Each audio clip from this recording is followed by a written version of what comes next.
Assalamualaikum warahmatullahi wabarakatuh. Nama saya Salman Al-Farisi dari Fakultas Tarbiyah dan Ilmu Keguruan, Prodi Pendidikan Agama Islam. Sebelumnya, yang terhormat dosen pembimbing mata kuliah Civic Education, Bapak Dr. Jamil Abdul Aziz. Semoga beliau selalu diberi kesehatan kepada Allah Subhanahu wa taala. Di sini saya akan membahas opini tentang masalah polusi yang terjadi di Jakarta. Polusi di Jakarta telah menjadi kronis mempengaruhi kualitas hidup warganya.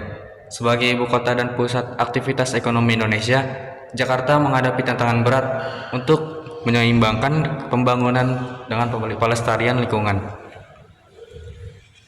Sumber utama polusi. Polusi di Jakarta didominasi oleh emisi kendaraan bermotor, industri pabrik, dan pembangkit listrik berbahan fosil. Kurangnya pengelolaan sampah yang efektif, termasuk pembakaran terbuka, juga memperburuk kualitas udara. Dampaknya pada kesehatan. Tingkat polusi yang tinggi menyebabkan risiko penyakit pernapasan dan bahkan kanker.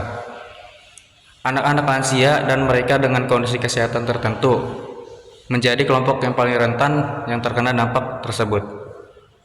Dalam upaya pemerintah DKI Jakarta telah mengambil langkah seperti memperbanyak transportasi publik berbasis listrik seperti Transjakarta dan MRT, penerapan uji emisi, dan kebijakan ganjil genap untuk kendaraan pribadi.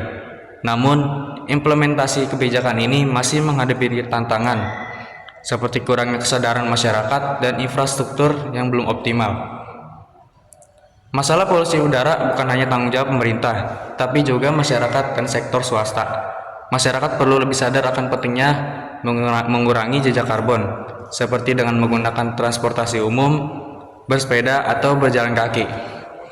Dan solusi jangka panjangnya, perlu peralihan besar-besaran ke energi terbarukan, pengelolaan ruang hijau yang lebih baik, dan penegakan regulasi lingkungan yang ketat. Kolaborasi antar pemerintah, daerah, dan komunitas internasional bisa mempercepat langkah-langkah mitigasi polusi. Polusi udara di Jakarta adalah krisis yang tidak bisa dibiarkan terus berlanjut. Jika tidak bisa ditangani secara serius, dampaknya akan merugikan generasi mendatang, baik secara ekonomi, kesehatan, maupun kualitas hidup. Opini saya tentang polusi udara di Jakarta adalah bahwa ini adalah masalah serius yang membutuhkan perhatian dan tindakan segera. Polusi udara tidak hanya merugikan kesehatan masyarakat, tapi juga mengancam kualitas hidup dan kelestarian lingkungan. Pemerintah dan masyarakat harus lebih serius dalam berkolaborasi untuk mengurangi sumber utama polusi, seperti emisi kendaraan dan limbah industri, sekaligus mempercepat transisi ke energi terbarukan. Selain itu, kebijakan yang sudah ada perlu diterapkan dengan konsisten, dan kesadaran masyarakat untuk hidup lebih ramah lingkungan harus ditingkatkan. Sekian dari saya, apabila banyak kurangnya mohon dimaafkan. Wassalamualaikum warahmatullahi wabarakatuh.